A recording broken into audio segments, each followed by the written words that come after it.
Hi, everybody. Welcome to Better Lait Than Never.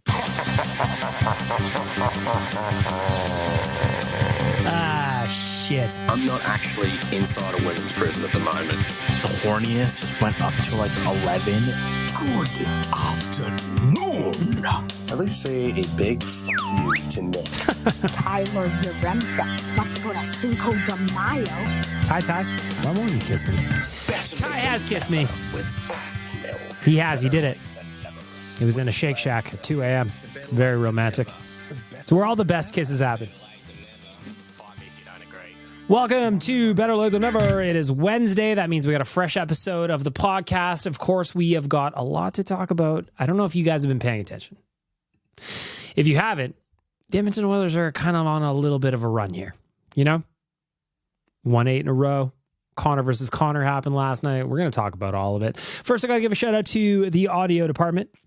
Of course, they are the title sponsors of the show. The audio department works to create a safe space for creativity and collaboration for artists and musicians to realize their potential and share their message through sound and story. So I think what we're saying here is that I would be considered an artist because I'm certainly not a musician.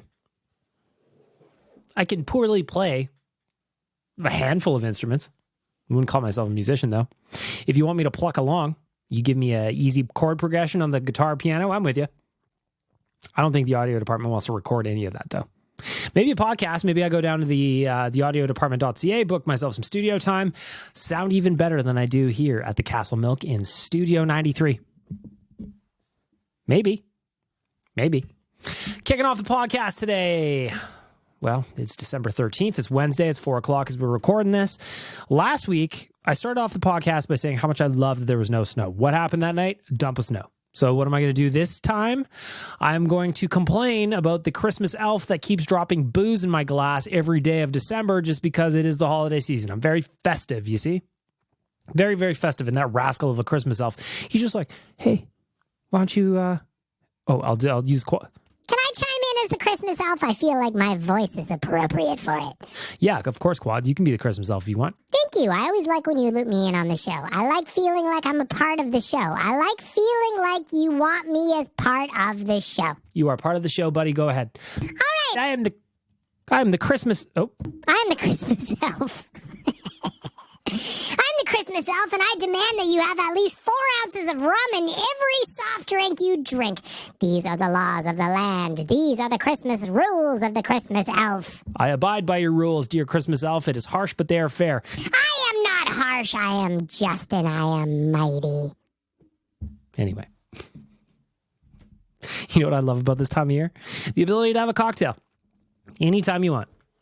You want to eat chocolate at 11 a.m. because there's like a box laying out at your work? You do that. You eat that chocolate because that's what this time of season is for, is bulking up for winter. Though, 7 degrees today. I just took my dog for a walk, took the homie out. Frank was enjoying his life. There's grass. You can see grass. It's dead grass, but you can see grass. Makes him happy. Makes me happy. What doesn't make me happy, though, is now I'm realizing as I'm doing this little Christmas wrap that I am not done my Christmas shopping. I'm pretty close. I got a good start on it, but I'm not where I need to be. And that's a problem on the 13th of the month. Mostly because I don't like going to the stores anymore. Now that Amazon is a thing, I just don't want to go into stores. Like, I live in the West End of Edmonton, so I could get to West Edmonton Mall relatively quickly if I wanted to. But would I want to go there right now at this time of year? No. No, I don't. I don't want to go to West Edmonton Mall at the best of times. It could be in the middle of the afternoon on a Tuesday, and I don't want to go there. The last time I was in the mall is very much all right, map out the store. Where is it? Okay, I park at that entrance, in, out as fast as possible. As fast as possible. That is my, oh, come on.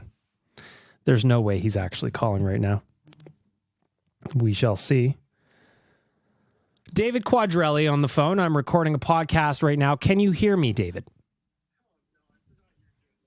Oh, hang on. You're not connected to the Rodecaster Quads. I need you connected. We need this to be a professional setting here. So give me a moment, please. So we're going to go to Bluetooth. We're going to connect. Let's see here. Quads, can you hear me? Why are you not coming through? Quads, I thought I had you here. It says connected to my phone, and it's not. But I'm going to try again. I'm no quitter. Yeah, you're supposed to be attached to the Roadcaster. If not, I'm just going to put you on speaker. We're going to do it old school. 3 minutes to walking the SkyTrain. Well, there's David Quadrelli. We're just going to do it on speaker. We're going to go old school. Nice. I remember those days. Yeah. So how can I help you today? Of course, this is a podcast episode of our call, so we can't probably do what the actual purpose of the call was, but we can just bullshit. Yeah, I'll keep the purpose of the call to myself. I'm just going to talk to you because, well, to be honest, it was about work, but you warned me too. You said you were going to be doing Better Late Than Never, and I said, okay, I've got 10 minutes before you do it, so I'll call you back. And then I called you, and here we are, live on air. Was not ready for this. Yeah, you just also missed me do a rap of your voice as the Christmas elf. Oh, darn. Yeah, so that's very disappointing. And it's even more disappointing because you can't hear through the Roadcaster right now. Because Right now, I am in the Quad's voice, and I am the Christmas elf. Am I also in the Quad's voice, or does it come through as the Quad's voice? As far as I can tell, there is no difference between the Christmas elf and Quad's real voice. Oh, man. Yeah, well, anyways, I'm walking to the SkyTrain, and this is one thing that I complain about Edmonton, is you guys don't really have, like, a good transit system out there, because every time I'm out there, I have no idea where I'm going. It makes no sense to me. yeah, I mean, like the LRT essentially, I mean, they are expanding it now, but essentially the LRT went one direction, just like north-south. That was pretty much it. I don't know why that was the plan when they built it originally. You feel like, hey, people want to get around the city on public transit, generally speaking, not just go in two directions, but that's where we're off. So we're a little behind on the times. Okay, well, that's good to know. A little leg up for me, although my one-bedroom apartment might cost me $2,700 a month to rent. At least I have good transit out here. Yes, you do. How is the train in Vancouver? Because here we have issues with the train, Quads. Even EPS, the Edmonton Police Service, say sometimes you just need to avoid the train altogether because we are having issues. Interesting. So like the easiest way to put it is the train is great. I live like an hour away from downtown Vancouver, but I can get here like an hour by drive, right? Like if I drive, it's like 1 hour, and then if I'm in rush hour, it can get up to like 2 hours, right? Mm-hmm. But you take the train, it's like 45 minutes any time of day. It's great. Although I do hate people that talk on the phone on the train, and right now I'm one of those people, which is why I'm whispering. But yeah, I like the train. It works. Quads, are you there? I lost him again. Hang on. Oh, I've got you, Quads. Are you there? I am, but I'm about to get on the train, so this is where we depart. Is it really where we depart, Quads? No matter where you go, there I am. No, I'm uncomfortable. It's like you're talking to yourself, isn't it?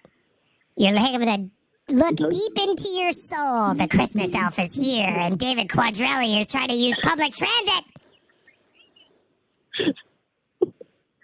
All right, people are looking at me now. I gotta go. Why are they looking at you, Quads? Pay attention to me. I am the Christmas elf. I think he hung up on me there.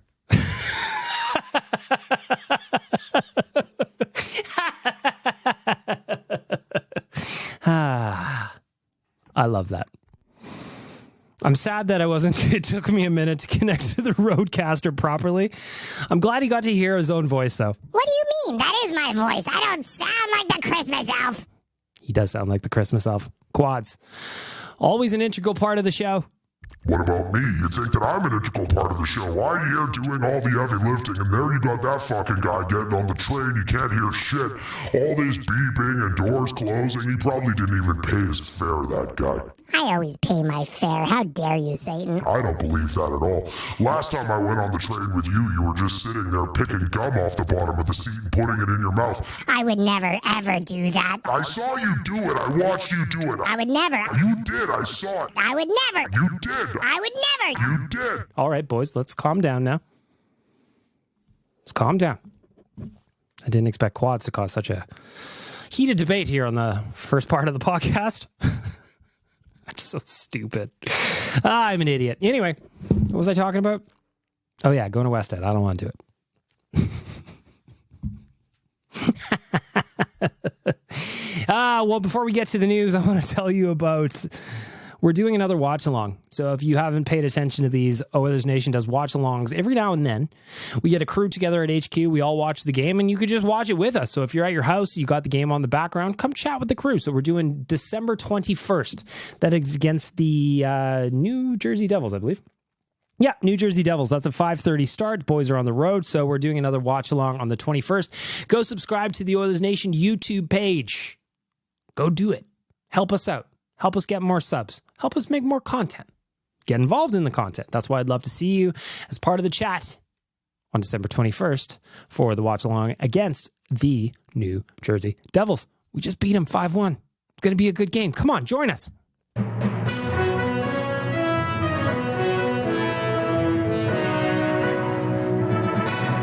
If there's one thing better than making memories, or sharing memories, I should say, that's making new ones. Alberta Blue Cross Travel Insurance protects your memories and more wherever travel takes you. Visit ab.bluecross.ca for more information.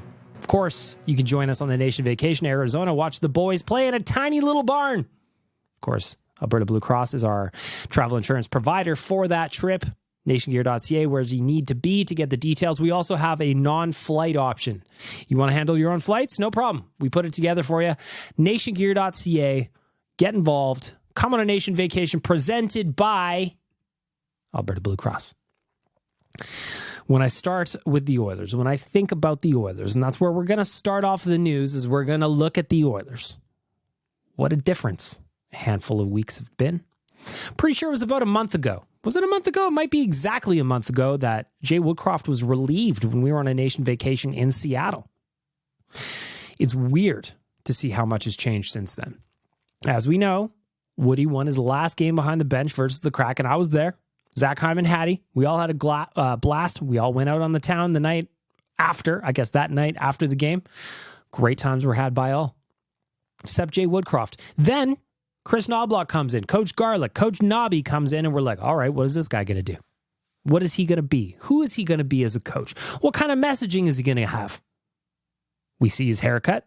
It's always fresh. You can set your watch to that thing. Would a man like a haircut like that be what this team needs?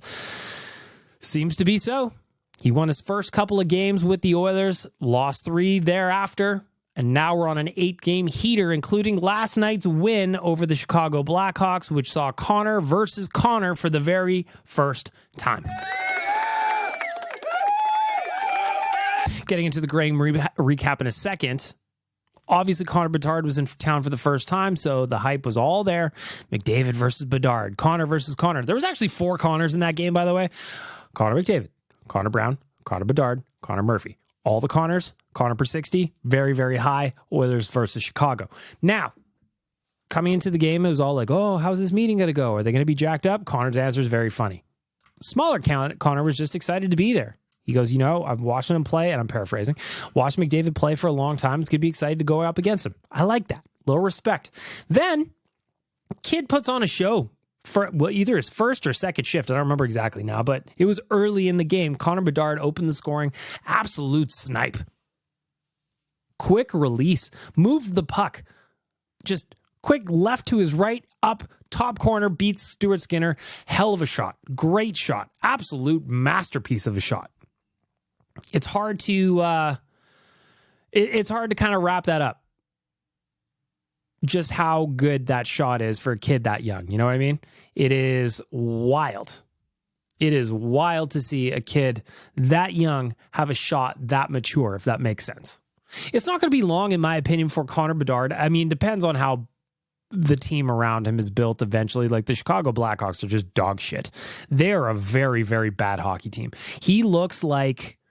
You know what he looks like? He reminds me of when I was playing like Adam hockey or something. So like as a young kid, and I'd be playing Adam and we'd be in a practice and then someone's older brother would come down and he'd play with us and he would just be so much better than everyone else on the ice. That's what Connor Bedard looks like with the Chicago Blackhawks. So my point I was getting at is if they improve the team around him, I don't think it's out of the question to think that this kid could go out and get a Rocket Richard one day. Not with a shot like that. That release is ridiculous. As for our own Connor, well, we picked up 2 points in the standings. He picked up 2 points on his totals. The point streak continues for Connor McDavid. He is on fire. He just can't stop producing multi-point games. That is Connor McDavid. Speaking of Connor McDavid, we also learned that his wedding will be in July of 2024, thanks to Lauren Kyle doing an AMA on her way to a friend's wedding in wherever the fuck she's at right now. The ladies look like they're having a good time. They all look great. They're all dressed up. It's wedding season after all, having cocktails in the sun. Who doesn't enjoy that? But that was the big news that came out of her little AMA via the plane wait.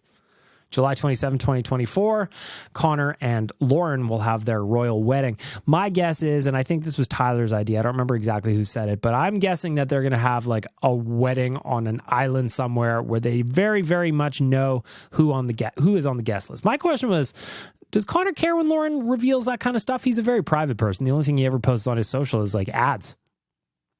I'm curious about how that works. Maybe he doesn't care at all. Maybe he goes, yeah, whatever, you know? Either way, Connor McDavid is doing Connor McDavid things. He is a big part of the reason the Oilers are on an 8-game winning streak. Tomorrow, looking at the schedule, they have got the Tampa Bay Lightning in a rematch. Again, they should have beat the Lightning a little while ago. Couldn't get the saves they needed. Then they got Florida Panthers on Saturday. That is another rematch. That's the late game on Hockey Night in Canada. A couple days off from there, New York Islanders on the Tuesday at 5:30 p.m. And then on Wednesday for our regularly scheduled program, we'll break down those 3 games. Speaking of point streaks, Evan Bouchard, he continued his point streak last night with another 2-point effort. The guy is just on fire right now. On fire. How else could you describe how he's playing? Over these 12 games, he has got 18 points, 5 goals, 13 assists over this incredible heater. Just a ridiculous run for Sam Gagner. We're going to get to him next, don't you worry. For Evan Bouchard, he has got the longest point streak by a defenseman since the 80s. I'm going to try to find Gregor's tweet here on the fly, and I'm just going to try and just see if I can find the number because I want to get it right. Because as he was talking about it, all I could think of is, that sounds good. Evan Bouchard, and I quote, this is from Jason Gregor on Twitter, Bouchard extends point streak to 12 games, second longest in franchise history, among D-men behind Coffee's 28-gamer. David Quadrelli is calling me back again. Now, I don't know why David is calling me back again, but what I am going to do is I'm going to try and get him attached to the Roadcaster properly this time so that I can hear him fully and he can enjoy all of the fun of mini quads, that we'll call him, or the Christmas elf, depending on where he is. I think I can hear you. Quads, can you hear me? Can you hear me? I can hear you, yes. Okay, so I had to call you back because I need to know, like this is for the BLTN listeners. I was just looking back at a little replay of our show today, Canucks Conversation. Go check it out. That's our YouTube channel. There's an Oilers fan in our chat today talking about how we don't give Tyler Myers enough love. And he said, and I quote, and you know who you are. You probably listen to BLTN too, because if you're an Oilers fan, why aren't you? He said, I would rather have Tyler Myers at $6 million than Darnell Nurse at 9.25 or whatever he's at. No, that's asinine. And I'm just making sure that's not the like I knew Nurse was bad. Like I know he's not worth that, and I've heard the tragic story about how he kind of ended up getting that dollar figure because Oscar Klefbom went down, which is so sad. But anyway, how dare you? I just need to make sure that he how dare you bring up Oscar Klefbom on this podcast? Hey man, I wanted the guy to succeed. I wanted him to come back and play. So here's the thing with Darnell Nurse is at 9.25. Is he worth 9.25? No, he's overpaid by like, I don't know, $2 million, $3 million, depending on who you ask. But the reality is, right now, Are you still on the train, Quads? Well, I had to switch trains. So Oh, he's on the train. I can hear the ding-dings. I'm going out to my house, and I got to ride the train, and I felt I'd call my old pal Bag Milk and join in on the podcast and talk about Darnell Nurse. Now it sounds like he's underwater. I don't know. He's like in a wind tunnel or something. Oh, Satan's chiming in now. Great, we have Quads on the train, then Satan's chiming in. I've always been here. Get out of here, mini quads. I'm here, too. Leave me alone. I'm laughing at the crazy person on the train again. Unfortunately, I can't hear you, Quads. You're very, very muffled. So I think I'm going to let you go. As much as I would like to tell you about Darnell Nurse, I think that he is arguably playing some of his best hockey right now, actually. But that doesn't mean he's not overpaid. So there. All right, I'll call you back, pal. We'll talk about some business. There goes Quads. Why did he just call back if he was going to sound like he's in a wind tunnel? That's what I want to know. We're trying to put on a show here. We're trying to keep the people entertained. And this guy's coming in from a submarine under the ocean. I'm not on a submarine. I'm just going to my place. I'm going to my house, and I just want to go there peacefully, and I wanted to chime in on the show. Well, you can't chime in on the show when you sound like that. All right, boys, let's relax a little bit. Let's relax. Anyway, I don't know what the Darnell Nurse hate coming from. I actually think that he's playing some of his best hockey ever right now. Ever. You know, I think that, sure, the contract is what it is. And no matter what he does, people are going to be upset by the total that he's got. And I get it. I mean, if he was paid $6.25 or $6.5, you could do a lot with that $3,275,000. Of course you could. That's a quality depth player or defenseman. 1,000%, no argument from me. But to say that he's not playing good hockey right now, I just don't think that's accurate. Since Paul Coffey especially came in, he's playing the best hockey he's played since the All-Canadian division. Full stop. That's just my opinion. You can disagree with me if you like. That is just my opinion. A guy who is not having so much luck, though, right now, continuing on with the news, is Connor Brown. The other day, we thought he had his first goal as an Edmonton Oiler. It was ultimately called back. Unfortunate, because the celebration was, you could see the jubilation. You could see the weight lifting off his shoulder. Sure, it was metaphorical, but I feel like I could see it right through the TV. The fist pump was there. All the boys were giving it to him. I was hopeful that even just having that goal called back would spawn a little something. So last night against the Chicago Blackhawks, he had another opportunity to play in the top six. Had some good looks. Just cannot get a goal to save his life right now. Just cannot do it. And it's a bummer to me. So where do you go? Where do you put him? Where do you stick Connor Brown? I feel like it can't be in the top six right now. But then the question is, who fills that spot? Ideally, it would probably be someone like Dylan Holloway, but he's out. He's hurt. He's injured. So right now, what is the option? Warren Foegele? Warren Foegele has more than 0 goals. Is that the winger you want alongside Leon Draisaitl and Evander Kane? If that's, if Leon and Evander are going to stick together? Probably not. But at least he has goals. At least Foegele looks dangerous when he's got the puck on his stick. I'm curious to see how this rolls along. Maybe you move Sam Gagner up there. You don't actually. Sam Gagner is actually part of what is a very effective fourth line for the Oilers right now. Scored the game winner last night. And the people go nuts when Sam scores. And I get it. Guy's got 4 goals, 3 assists for 7 points, 14 games. He is giving the Oilers a 41-point pace. I know he doesn't play every day, but he's given them a 41-point pace at next to nothing in terms of value or contract value. We need more players like Sam Gagner. And add in the fact that he absolutely loves it. He loves everything about playing for this team. And that's just so exciting. And the fact that his goals come at home, the place goes bananas, and his celebrations are outstanding. Come on. How can you not listen to this clip I'm going to play and get fired up? The support you get here is unlike anywhere in the league. It's the best fans in the league. It's just an incredible place to play, and I'm so thankful to play in front of these fans every night. Come on. Talking to Tony Brouwer after the game. The people love Sam Gagner. I love Sam Gagner, and he loves us all right back. This is a match made in heaven, and I personally feel like it is righting a wrong that was in the hockey universe when the Oilers traded Sam Gagner away for Andreas Athanasiou along with 2 second-round picks. This is the universe righting a wrong. Sam Gagner, God willing, is going to play playoff games with the Edmonton Oilers for the first time ever. 3rd tour of duty. He's finally going to do it. Provided, knock on wood, provided that the hockey gourds are kind and they are generous and the Oilers can keep this up. Because you know what, boys and ladies?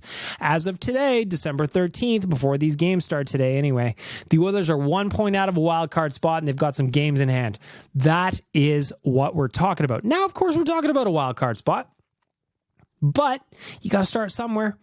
Only a couple of weeks ago, it feels like 2-3 weeks ago, they were in last place or second last place in the league. Now to be 1 point out of a wild card spot, riding an 8-game heater, looking like they may never lose again. Come on, you love to see it. You love to see it.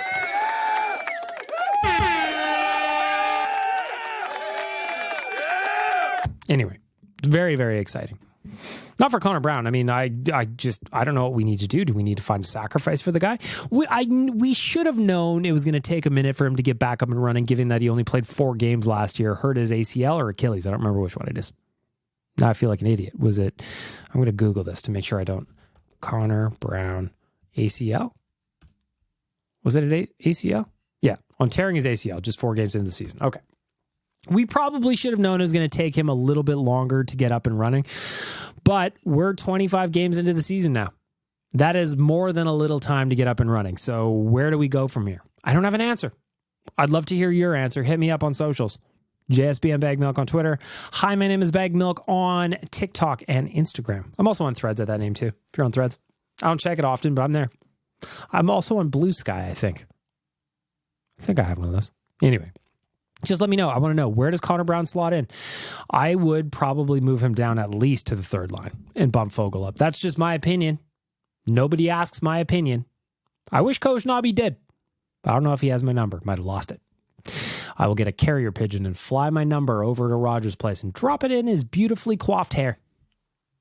Although, that hair does look bulletproof. I don't know if he'd find my note until later. But he'll find it eventually. That haircut can't lie to him, and he wouldn't lie to you.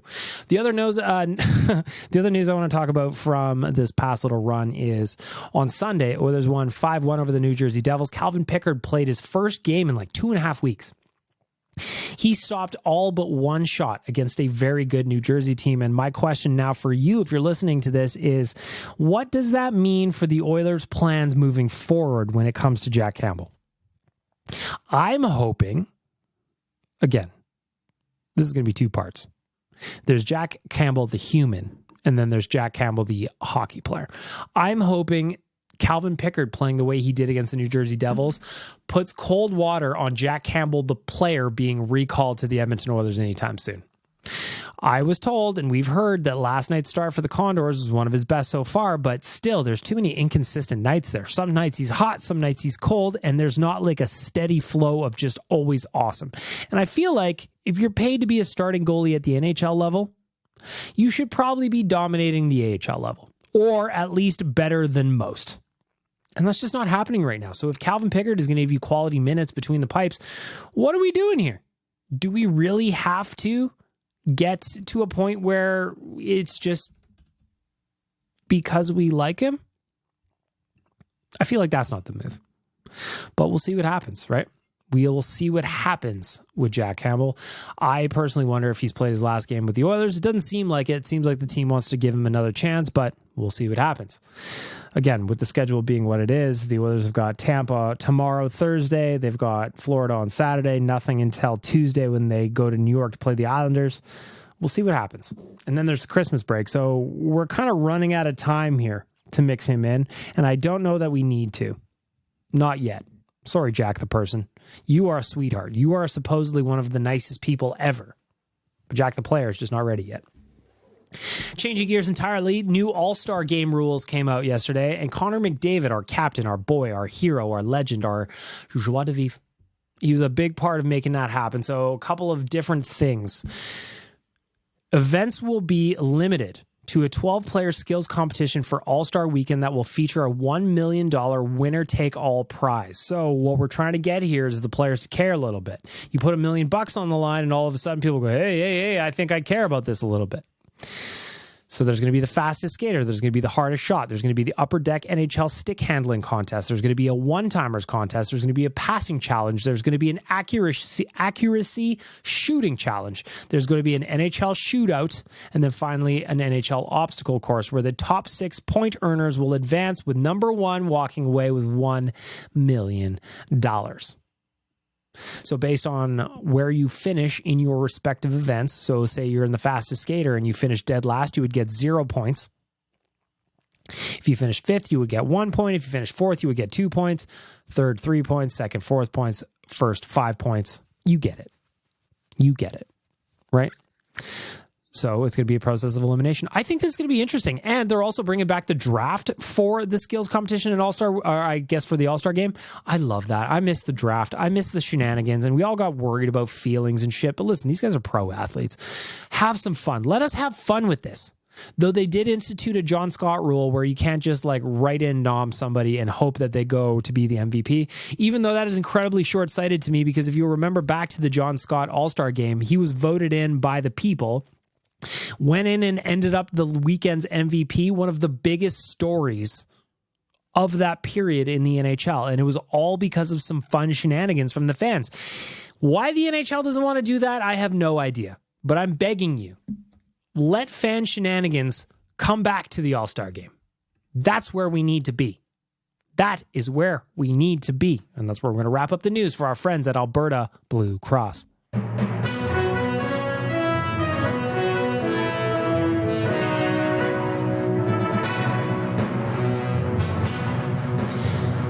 If there's one thing better than sharing memories, it's making new ones. Alberta Blue Cross Travel Insurance protects your memories more wherever travel takes you. Visit ab.bluecross.ca/travel for more information. Nationgear.ca if you want to come with us to Arizona in February for a nation vacation. Time to get to a little betting talk. And the interesting thing about the Oilers being on a run like this is sometimes there are games where I want to go a little bit conservative. Last night felt like a trap to me. Yes, the Chicago Blackhawks were terrible. Yes, that's a team that the Oilers should beat 9 out of 10 times. But we also have seen them play down to their competition at times as well. So I went a little bit more conservative. And then I had a couple of bets where I really, really went heavy. So one of them, Leon Draisaitl to score anytime was plus 120. Leon Draisaitl to score at plus money is ridiculous. So when I see it, I take it, especially against a team like Chicago. Now, it took Nikita Zaitsev deflecting the puck into his own net for that bet to cash, but they don't ask how. They just ask how many dollars that put in your jeans, playboy. Second, I bet on Connor. I went, whoa. Audio department, save me. Hang on. Think back to your training. Bag milk, think back to your training. I'm going to lower this. I'm going to bring this down. All right, I think we got it. Let me try this. All right, we're back. I went heavy on Connor McDavid to score 2 goals. I thought that he was going to put on a show against Bedard. Yeah, I mean, he still did. Connor McDavid is easily one of the best players on the ice, always. He just didn't get the goal, so I went heavy on that one, didn't get it. I also went heavy on Oilers to win every period, meaning they had to outscore the Blackhawks in the first, the second, and the third period. That was at plus 425, so I went a little bit heavy on that one. And it hit. Oh, it feels good when it hits. So even though I had a shot prop, did not get it. I had Nuge 2 points, did not get it. What I did go heavy on paid for everything. And that's ultimately what I'm looking for. I'm looking for the Oilers to win. And I'm looking for myself to get a couple of shekels in my pocket because my friends at Betway give me the opportunity to do that because I am 19 plus and I can do so responsibly. So if you are looking just to make a little fun on game night, and I'm not telling you to bet a lot, and you shouldn't, only what you're comfortable losing, provided that you are 19 plus and you can do it responsibly, check in with our friends at Betway. Check in because now that the Oilers are on a heater, there's no better time than to try and make some money than right now.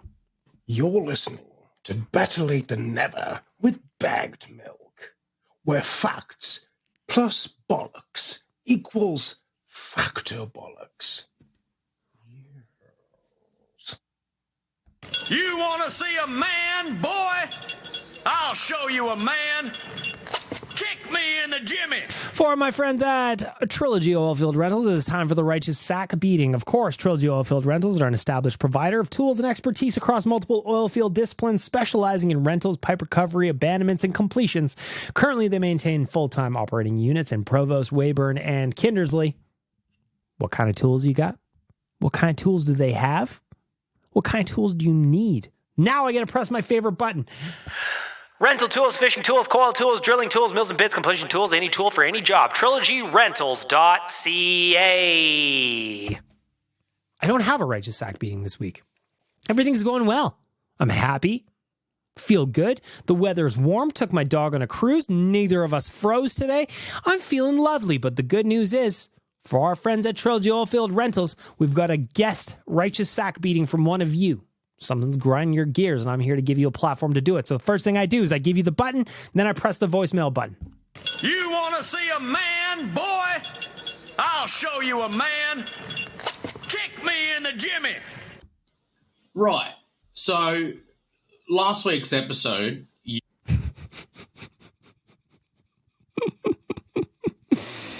So last week, I'm going to go ahead and guess that Duke's problem is that his voicemails got clipped out last week because of the corrupt file problem I had. In the group chat with Dukes and Donkey Volley, I said, boys, there was a problem with the voicemails. And he goes, oh, fuck. I don't remember what he said, but it was pretty hilarious. I'm actually thinking of a new segment just where I find a voice filter for those two boys, and then I just read chunks out of the voicemail or out of the group chat because it is absolutely electric in there. Anyway, Dukes, you've only gotten 4 seconds in and I'm already laughing at you. So here we go. You obviously said, 8 voicemail files were corrupted and, couldn't be played. And I think corruption is exactly the right word here in this circumstance, because I noticed that all my voicemails that were left seem to be corrupted. And a certain English person talking about cocks seemed to get all his through. Now, if you're thinking that the Donkey Volley Dick Brigade was something that I had planned, Dukes as well as anybody, I don't listen to the voicemails until I play them in the voicemail segment of the podcast. You know this. You know it. That is I maintain that authenticity because I want to give you my first reaction. If something's funny, I want to laugh out loud. I can't force a laugh at something that I've heard before. It doesn't work that way. Come on, man. So I think Speak Pipe's in bed with fucking Big Donkey and Big Dog Oil and whatever the fuck else he goes on about. Now, a Speak Pipe in bed with the donkey. Badger. So that's my fucking RSB for now. I actually even had hockey. I wasn't even. Well, I think I talked shit in one of them, but the other, I had some proper hockey takes in there. That's rare as fuck. You might not ever get that from me again. So yeah, fucking whatever whatever lobbyist Donkey has in the halls of Speak Pipe.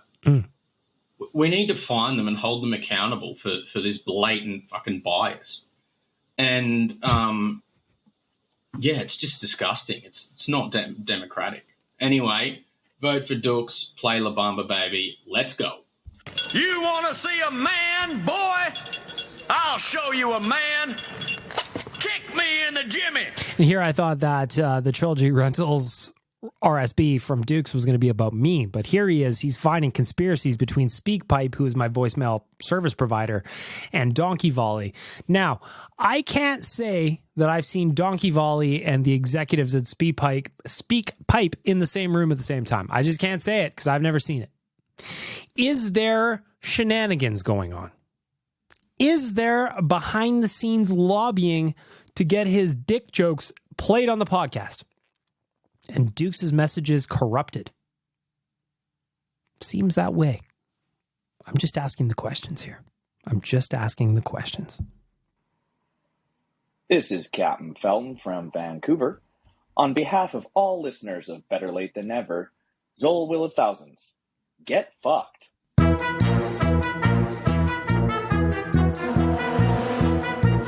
The voicemail is looking for a sponsor. It doesn't have one. So I'm just going to start shouting out some of you. Because ultimately this segment only works because you guys leave voicemails for me. And I appreciate you very much. So this week it is the Owen, Nick, Dukes and Donkey Volley voicemail. The Owen, Nick, Dukes and Donkey voicemail is coming up right now. Kicking off the voicemail, we've got Owen chiming in first. Owen, what do you got to say? Hey, BM. I might sound like absolute death right now, but... You sound like somebody just kicked you right in the balls, my friend. What's going on? That's because I feel like death. It's Thursday. I have a final on Saturday in uni. I have a shift tomorrow night, Friday. I have a shift on Saturday night. I ref Saturday. I have a hockey game on Sunday. I've got 2 more assignments left to do before the semester ends, so that's due at 11:59 tomorrow night, and I currently have a fever of 102. I'm not sure who the hell I pissed off for this to happen to me, but I wouldn't wish this upon my greatest enemy. Now, I'm concerned, Hero, in that you're just burning the candle at both ends. That is a heavy schedule. That's a hefty schedule. As somebody myself who often has a heavy schedule, I got a couple of gigs. I've got the Nation one that and I've got some other stuff going on, and sometimes I got full days. And I find that when I have a bunch of those in a row, something that takes a lot of mental capacity shuts the body down. I wonder if you need to recharge the batteries a little bit here at some point. You are going full speed ahead, my friend. Pedal to the floor. Now for the reason I actually left a voicemail. Well, that's because I agree with Nick. I do multiple takes. Now today won't be a multiple take day. Hang on a second. What is with you guys doing multiple takes? That's very, very interesting to me that you don't trust yourself to do a first thought. You're trying to perfectly craft the voicemails. The nice part about this podcast is it's not perfect. I had an audio issue I corrected on the podcast. Could I clip that out and post? Sure, you'd never know it happened, but I'd rather be authentic. Maybe that's where we need to get to, Owen. I sound like absolute dog shit either way. But, if I'm doing it in my car and the audio's not great, or if I just fuck up and say some outlandish shit, like when I'm ranting, there was a couple times I just ranted into the voicemail. I would have gotten in big trouble if I had actually sent those in because there was a lot of bad words in there. Or if I just fuck up in general, I'll do another take. Usually I can get it out in one, but also sometimes I accidentally let my phone sleep while the timer's going, and that restarts it, and that really pisses me the fuck off. There's been a couple times where I've actually stopped leaving a voicemail, like not left the voicemail because of that, because I was just pissed off. Really? Anyway, my minute and a half's almost up. See you later, BM. Feel better, man. You sound like shit, and I don't mean to say that to sound like an asshole. You sound like a rundown dude. You got a lot going on. Make sure to take a minute to recharge your batteries. Let me take you behind the scenes here for a second. My general schedule is that I work most weeks, I'd say 6 days a week. I'm not saying that every Saturday is a full day, but generally speaking, I do work on Saturdays. But Sunday, provided there's no Oilers game, is my day to just chill. The only thing I generally do on Sundays, when possible, is just put the mailbag together. And the reason I do that is I just need a day to just put the phone kind of away, trust the people that I've got in place to handle the jobs that need to be done, and that we can just kind of move forward and I have a break. Just like everybody who reports to me at Nation HQ, everybody needs to have a break from time to time. So we all really pull and lean on each other to provide that flexibility a little bit. And I don't know what's going on in your life, but I hope you have those kind of release valves as well, because sometimes you just need them. You're listening to Better Late Than Beef with your... Fuck, what? Hang on. Isn't that supposed to be a beef podcast? Jesus, I've absolutely spuffed this one. Sorry. Well, I mean, like, beef as in, like, let's talk about Kobe beef or something like that. I'm good with that. Or are we talking about, like, rap beef? Also, I'm good with that, too. If you want to fight somebody in the voicemail, if you want to argue and start beef with somebody, I am absolutely down with that. Ari, you are up next. What do you got going on? I should be studying for my chem final right now. Well, actually, I am, but like I have this on the side. The Shohei Ohtani stuff on Twitter is just immaculate. Like, it was so much fun. It was so much fun. Friday at Nation HQ, we were all following that fucking plane. Turns out it was the guy from Dragon's Den. Just ridiculous how it all ended up. I want to know, I'd love to be in a room with the wealthy barber guy, the Shark Tank guy, and just be like, hey man, when on that flight did you find out this was happening? Because on a private jet, he's on the PJ, he's got Wi-Fi on that thing. He knew. Was it before he took off that he found out that people were trying to track this flight or starting to track this flight? Was it in the air? Was there a conspiracy, which is something that I've seen on Twitter, where his management agency and Otani's management agency are the same company? I don't know if that's true, so don't quote me. Is there conspiracy afoot here? But the guy from Dragon's Den / Shark's Tank / author of Wealthy Barber? Maybe.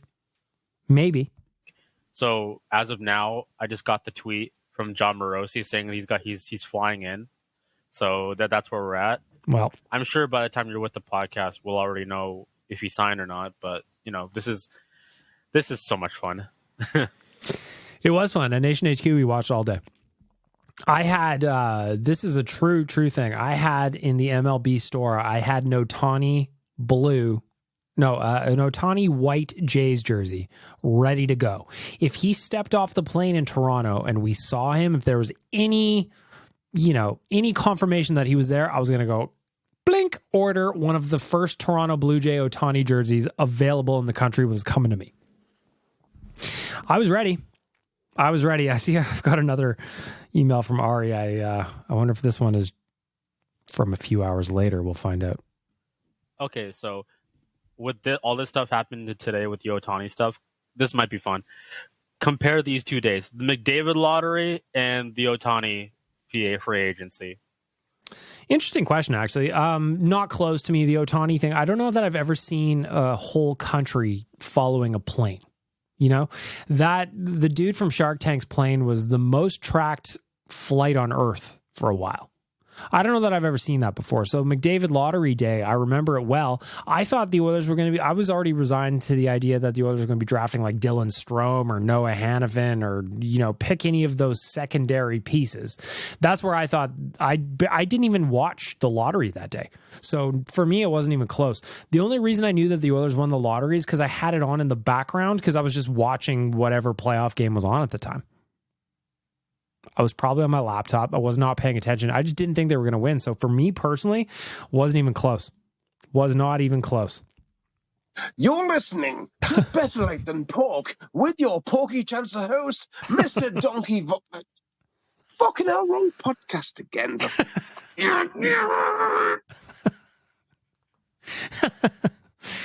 I do love pork. Bacon specifically. Ham, I'll fuck a ham up. You ever get those hams from Costco? The, what are those called? Like the ring hams? Fucking awesome. Nick, you're up. Okay, Baked Milk, this is take number 4. Let's talk about Shohei Ohtani. There's no way it took you 4 takes to play this. Like, you want to talk about Shohei? I might not even get through the whole message because we know he signed for $700 million with the Dodgers. 4 takes, Nick? 4? Like, what the fuck was that? That was the most wild day I have ever seen. I was trying to study for final exams, and I literally couldn't take my eye off Twitter, worrying that Shohei was going to sign, and I was going to... A little bobble there in the fourth take. You had a little bobble there. You wasted at least a second on that delay. Nick, back to the drawing board. Maybe you got to storyboard these out. You got to draw like a cartoon, like a beginning, middle, end. Like, what's the story arc of your 90-second message, Miss it. And to get that wrong, that he was not on the plane indeed, and we were all tracking the Dragon's Den guy, is just the most wild shit I've ever hilarious. Seen. Like, what the fuck was that? It was fun is what it was. I gotta say, I love the Jays. I've been a Jays guy my whole life. I don't think we're signing Shohei. This just feels like punishment. Like, we're getting so close. And then he's going to see what this just stalking behavior of us tracking this flight. And he's like, yeah, I'm going to sign with the Dodgers. That just feels like where this is going. Like, you know that Passenger song where it's like, you only know you've been high when you're feeling low. Well, it's going to be the opposite for us, where it's like, you only know you've been low when you're feeling high. Shohei Ohtani obviously did sign with the Dodgers, $700 million. A lot of that is deferred money. The guy's going to get paid until the end of time. I don't understand how that's not cap circumvention in the MLB. Apparently they don't have that, or if they do, they don't care. But the whole Ohtani contract with the Dodgers is just wild. And ultimately it sucks. I'm a Jays fan. I wanted him to sign. I had a jersey. Like I said, 2 seconds ago, I was locked and loaded, ready to go. Ready to go. Next message. You're listening Oh, to no. Better Late Than Never, your archive for all things. Shit, wrong podcast again. There are there are so many short messages in the voicemail this week that I just imagine Donkey Volley, he just fucking pinata every idea he had in his head out into the voicemail. You know, my boy Donkey Volley doesn't do 4 takes. I can tell you that much. Hey, BM, I just listened to my righteous sack beating on last week's episode. I have one more little mini sack beating, and then I think in a separate voicemail, I'm going to send in my impressions of who the nation members are, since you talked about it in this episode. I'm going to just try to rapid fire through it real quick from the perspective of a nation citizen. Sure. Actually, you know what? I love this. I love knowing what you guys think of what we do, because I know very intimately, just because of my spot in the company, what we do and who does what. But I always love to hear this from you guys. This is my favorite thing. Go ahead. My mini sack beating is just how primitive the voicemail function still is on phones. The fact that you can send voice notes in WhatsApp and any messaging app is so easy, and the fact that voicemails just don't naturally pop up as just like a text message is really annoying. I'm sick of looking at that stupid icon on the top of my screen. Me too. Oh, and you asked how old I am. I'm not your age. I'm 30. Maybe I sound older. I hope that'd be cool. But I look like I'm fucking 22. I still get ID'd. I'm not kidding you. Okay, I'll do another one quick. I've got that same affliction. We call it Ryan Nugent-Hopkins syndrome. I am 38 years old. I get ID'd every time I go anywhere. If I go to a bar right now, I will get ID'd. I promise you that. If I go to the liquor store right now, I will get ID'd. I promise you that. I'm more interested in, so the voicemail thing, I agree. I've had a little red dot on mine forever. I almost want to shut off my voicemail, because the only voicemails that are actually in there is one, sales guy Jared at The Nation. He's the only person I actually know in real life that leaves me voicemails. 2, it's just bots. It's like, you know, when those robocalls kick in after you say, hello, hello, hello, and then it goes, hang on, I'm going to do this. This is Canada. This is the Canada Revenue Agency. You are being arrested for back taxes unless you pay a fee of $10,000 payable via iTunes cards. You will have people at your door in 6.5 minutes. You have 13 minutes to comply. It's always that kind of shit that's in my voicemail. It's fucking annoying. Anyway, I want to hear part 2 on this. Okay, nation member rapid fire. Let's do it. Tyler seems like the little brother who is lovable, but also like can get pissed off pretty easily. So you gotta like not rock the boat with him. Liam. Hang on, let me think about that. Tyler's a little brother that, you don't want to rock the boat. I don't agree with, just because I know Tyler as well as I do. I could talk to Tyler about anything, and he can talk to me about anything. And that's the nice part of our relationship that we have now is, you know, there's a professional aspect of it, but there's also the personal side. Now, he does get mad for sure, so that I agree with, but I'd say you're 75% there. Liam's up next. Is just the gentleman. Rick, I do agree. Liam is a gentleman. Without question, Liam is a gentleman. It's the accent. Don't ask him to say what. If you saw that clip on Instagram, you know what I'm talking about. But yes, very, very much so. Liam is the gentleman. Now Rick is up next. He definitely has the optimistic vibe, but also like I feel like you wouldn't want to piss him off. Like I feel like in a street fight, he would fuck you up. Well, Rick is jacked. It probably doesn't come across on podcast clips or whatever, but if you follow Rick on Instagram, you will see him shutting the pint down because that's his job. So he'll be posting like a video on his Instagram story from, I don't know, like 12:31 in the morning, and the place is rammed. And then the very next morning, before I'm even out of bed, and mind you, I've just been eating chips on my couch the whole time, you will see a picture of Rick at the gym at like 6 a.m. So yes, he will fuck you up. He will take your arms and rip them clean out of their sockets. Next. Dan just seems like level-headed, good vibes. Same with Jay. Jay seems like if the chips were down, he's still going to be a good vibe. Like there's no bad days for that guy. Dan is, without question, he's just a sweetheart. He's a good vibes guy. He's one of the best people you'll ever meet. Jay is a blast always. If you can get Jay, like, come to the Nation Vacation with us to Arizona and experience Trip Jay. That guy is so much fun. And I've had so many great memories over my 10 years full time at this company because of Jay and how much fun he is. Full stop. Waz is, Waz is Waz. Chalmers is a good shit. I met him at the opening party at Greta.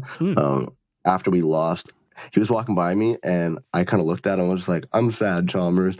And he was just like, what? And then he just like walked up to me and shook my hand and started talking to me. Like, he didn't have to do that. Awesome vibes. Good guy. Chalmers is the best. So I met Chalmers again. We talked about this a little bit last week when people were asking, who's Chalmers? Who's Rick? Wanye and Jay. They've known him forever. So I met Chalmers through him, and he is one of my favorite people. If I get to spend a weekend with him, or if I get to spend a night with him for an event or a hockey game or whatever, I guarantee we are going to have a blast. And you and fucking Wanye have a similar chaotic good vibe. I know he's not in Kennedy's quote game, but if somebody says something ridiculous in the quote game, there's a very good shot it's you. Wanye has the same vibe. You guys, if you two had a podcast together, that would be fucking tops. I made it under the wire. Wanye is the reason I work at Oilers Nation. So if you want to back up, if you want to know a little Nation history, we did a full episode on this, by the way. You can back up, it was about 3 hours long we did together, just talking about the history of the Nation. He's the reason I work here. He's the reason I do what I do, because I reached out to him as just a fan of ON. And we kind of clicked. And the reason we kind of clicked is because we're very, very similar. I very much look to Wanye as a mentor, just like I do to Jay. I learned a lot about work ethic from both of those guys. And if it wasn't for Wanye specifically, I wouldn't be doing this podcast today. And we do need to do more podcast episodes together. He's overdue to come on this podcast. I'm overdue to go on Wanye's World. So I think you nailed it. I think that was pretty accurate for most people. So kudos to you. Kudos. I do like to say ridiculous shit. I absolutely do. It's one of my favorite things about speaking into a microphone. And now let's see what Donkeyville has to say now. You like tires. I like tires. Yes, tires, etc. And all that man thing.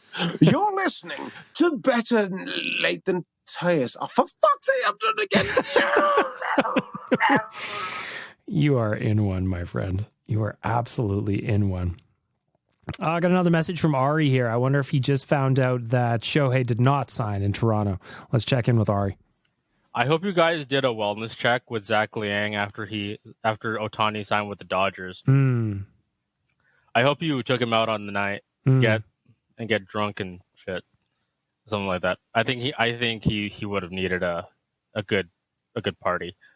There was a lot of us that needed a little pick-me-up after the Ohtani news. Like, Tyler, read his mailbag answer. So we got asked kind of like, have you ever experienced something in sports like this in the mailbag from this past Monday? And Tyler just goes, still heartbroken, not answering this question. So there was a couple people that needed it. Nick, you're up.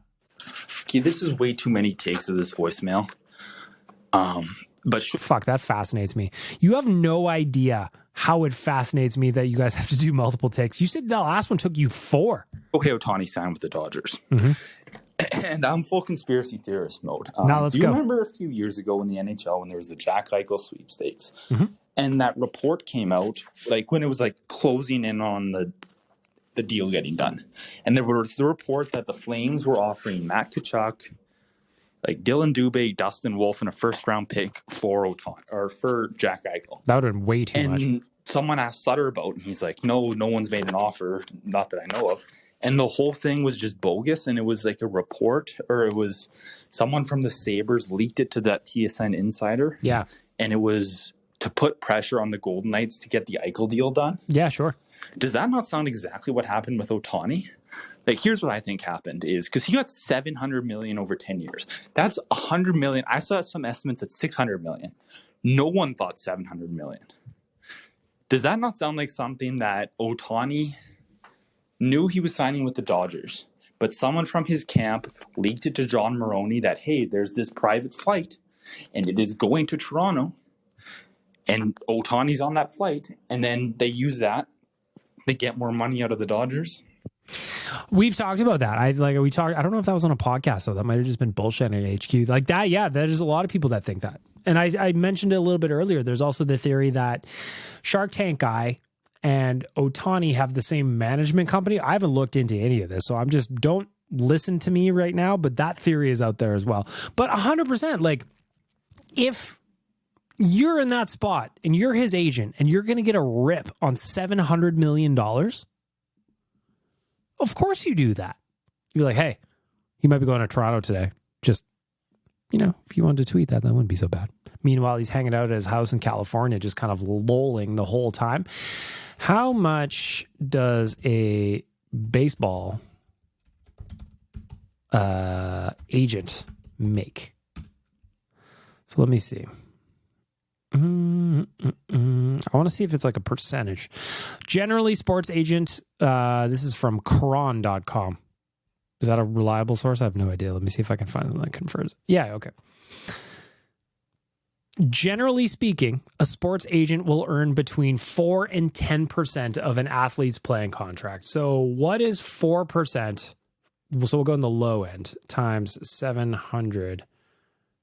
Can my phone even go that way? 700 million. That is $28 million for the agent on the low end. That's the 4%.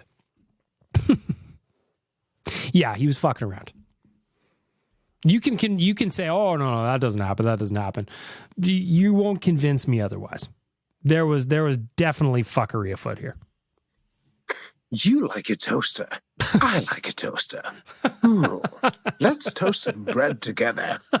You're listening to Better Late Than... Oh, for fuck's sake. I'm going to suck my agent. Better Late Than Toaster.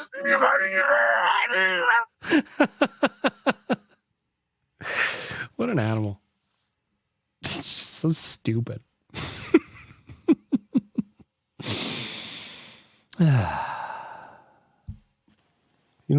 I'm just laying in bed, BM. I was looking at stats for the Bakersfield Condors because, you know what? Right. I'm an Oilers fan. Sure. And that's a rational thing to do. Of course. And I'm thinking, why do some of these guys have so little points?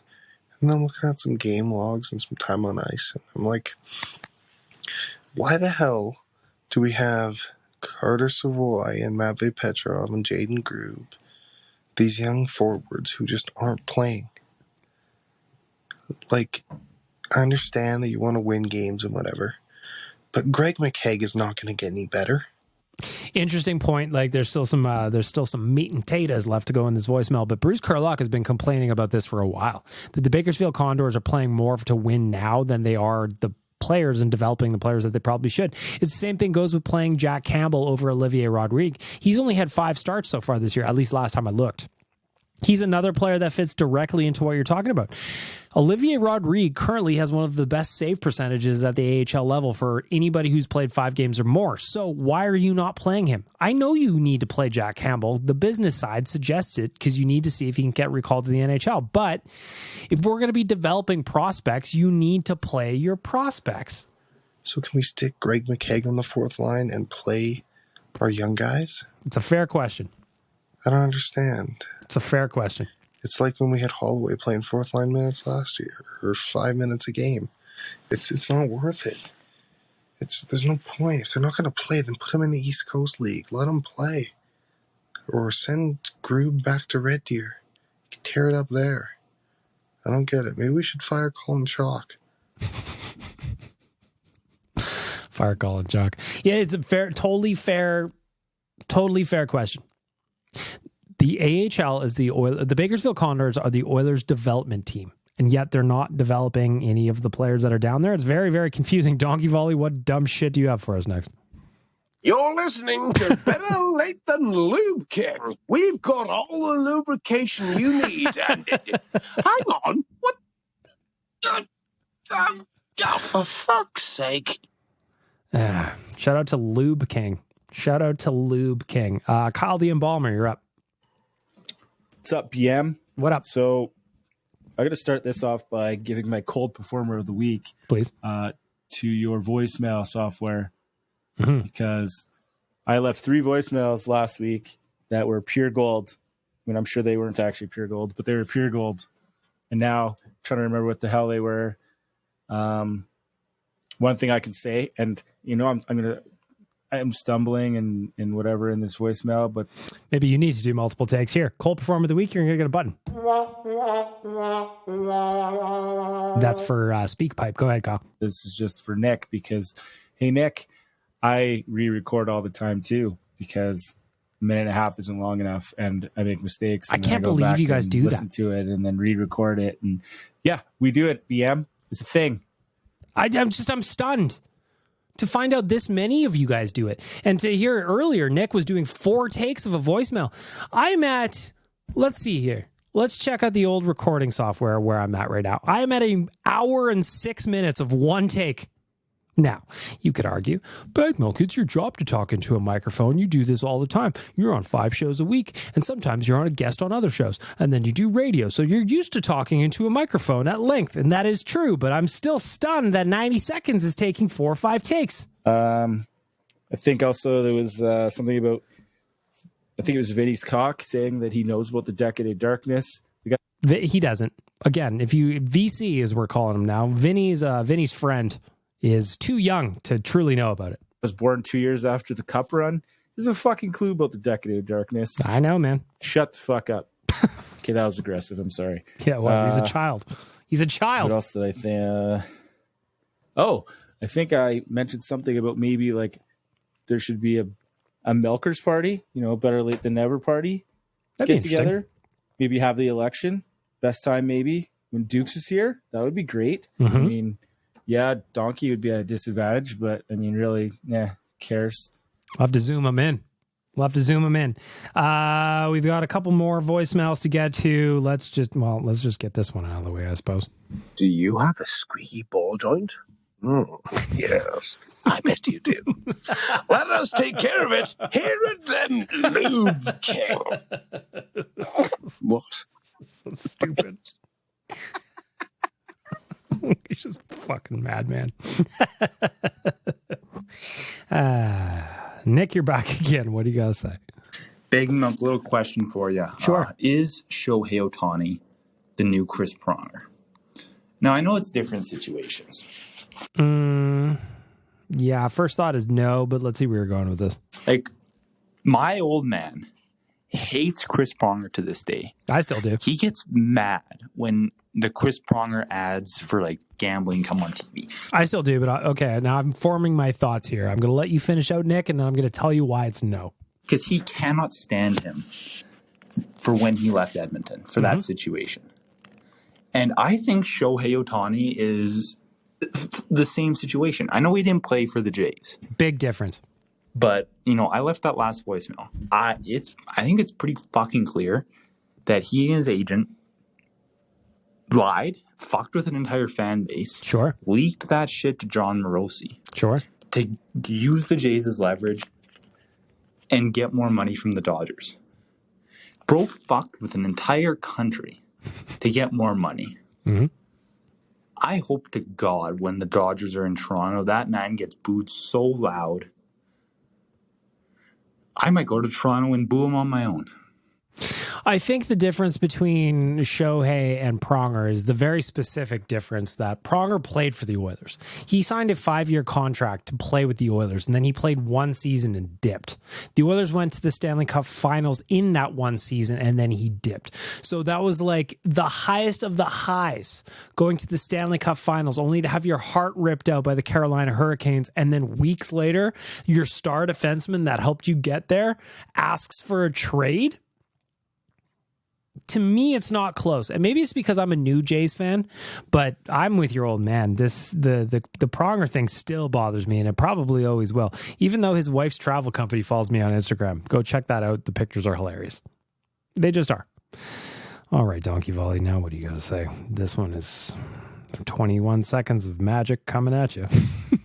Do you open your fridge door and smell onions? Guess what? We've got all the things you need here at Onion King.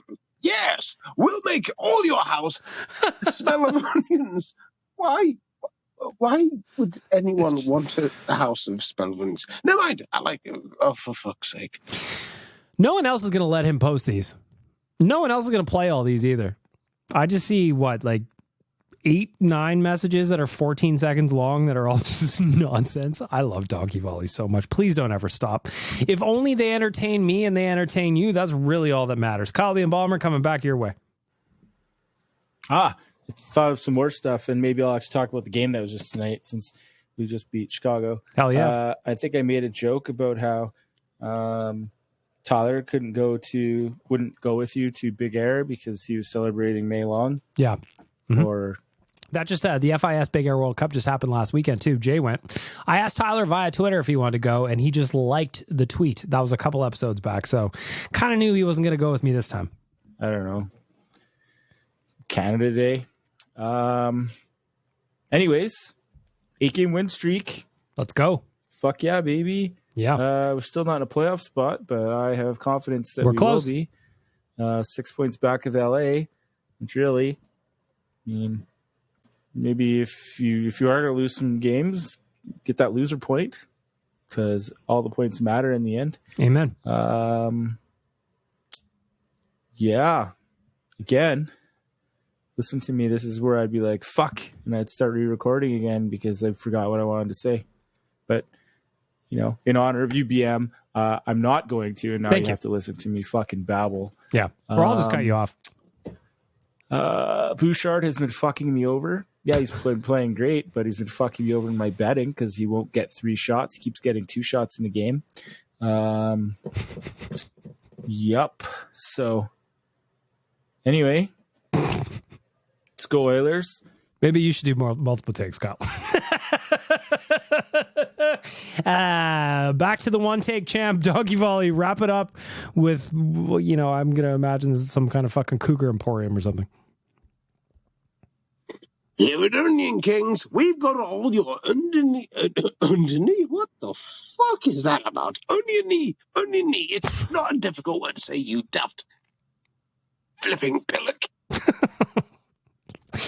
Sometimes when he uses very English words, it sounds like he's speaking from Middle Earth, Hey, Big Milk, I want to go back to the Shohei Ohtani Nah, I'm over it. No offense. I'm over it. Shohei signed with the Dodgers. Made me sad. We had a lot of fun tracking that plane, but ultimately, it is what it is. Up next, anonymous caller. We are wrapping up the voicemail. We are winding down. What say you, sir? Now, I'm sure that we remember the old Jay clip, right? Calling Evan Bouchard, Justin Schultz, and a 6th defenseman, right? Mm-hmm.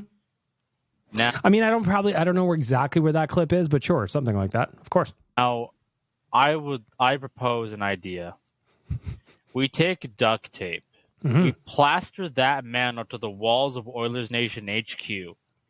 We hang a portrait of Evan Bouchard right in front of his face, so he constantly sees this man. And we wait and live stream as he pleads his crimes against humanity and begs for forgiveness. Yeah, I was wondering when the old J takes were going to come back to haunt him. I feel like we're getting there. Go leave them on his Instagram, the Squire Yeg. That's the place to put them, or on Twitter. Dad is part of the solution. Remember, if you just comment that, Dad is part of the solution on all of his stuff, you'll know where it came from. Next message, what say you? Righto, so I know I talk a lot of shit, and, my whole thing here is being jovial and everything. But, PSA, mental health, blah, blah, blah. You can, before you get started here, Dukes, you can always just say whatever you want to say, my man. You don't got to be the actor here.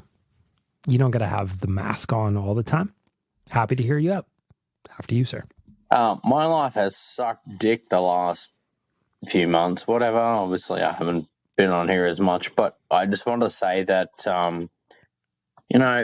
whether life's going fantastically, exactly how you planned, or better than you planned, or shit, or like, you know, you feel like you're at the lowest of the low. Don't give up the things that make you happy. Like, you know, this podcast, Oilers Nation, the Oilers hockey team, all that sort of stuff. Man, when I'm having a shit time, I know I can always tune into hockey, tune into a podcast, whatever, and that helps me. Not saying this can help you, but all I'm saying, some fuckwits are revving his car in the background because everyone's a mad cunt. But yeah, like even when stuff sucks, and you know the last thing you want to hear from people is, "Oh, cheer up! Look at the positives." All right, go and fuck yourself. Look at the positives, yes, but not the positive. You know, take something out, remove yourself from the situation that's fucking you up, and find a different space in your life that'll bring you a positive. Fuck, don't give up. I hope everything's okay, Dukes. But again, you don't have to wear the mask, man. You want to chat? We'll chat. You know, I know a little bit of what you're talking about from the group chat, and all I want to say here is that unless you want to talk about it, I won't. But chin down, hands up, buddy. Keep battling. Keep going. Keep participating with us. We want you here. We want you part of this community. We need you here. Okay? I got cut off there, so just to finish up, look after yourselves. You know, we're all here together. Reach out if you need someone. Whatever. Fuck Donkey Volley. Vote for Dukes. Play La Bamba, baby. Let's fucking go. Dukes, again, just to wrap it up. Anything you want to talk about, my man? Anything you want to talk about? You always have a platform for it. That's what this podcast is, ultimately.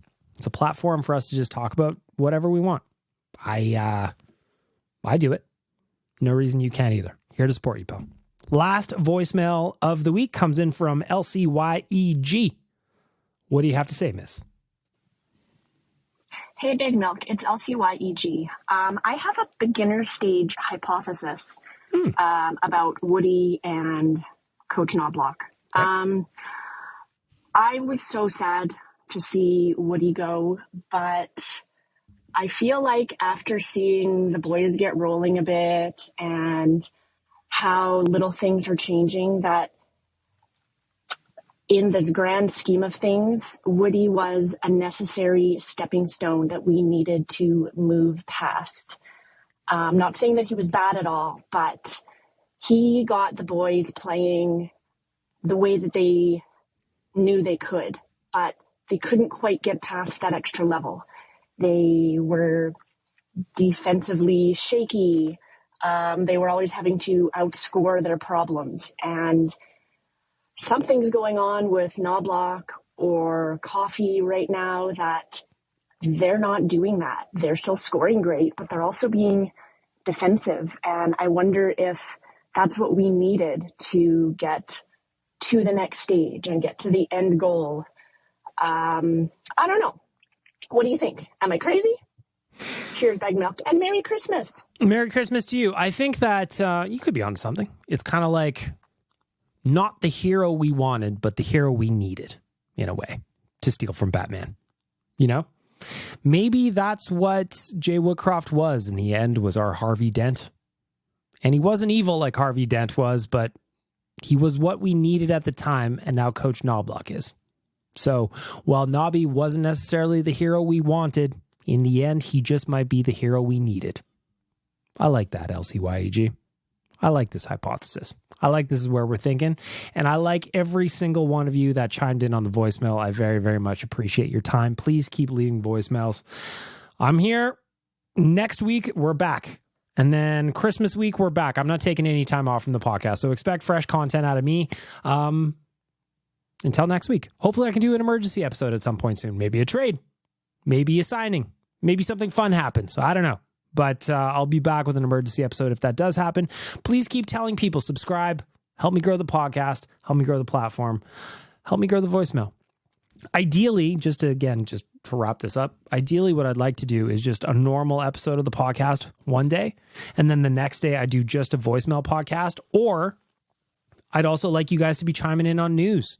So if you want to chime in on like the news, so you want to have your voicemail played in the news as opposed to the voicemail section of the podcast, just label them. Just label them when you submit it to SpeakPipe, put your name and the topic.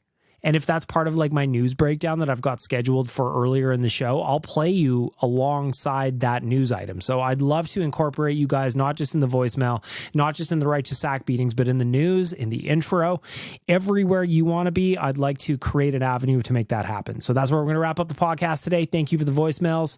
Thank you to everybody for chiming in. I don't remember who I said, the Owen, Nick, Dukes and Donkey voicemail, with honorable mentions to Ari, Kyle, and LCYEG, and everybody else that leaves a voicemail, except Vinny's cock, because you were a child, and you owe me a bunch of nickels in the swear jar. I'm just rambling now.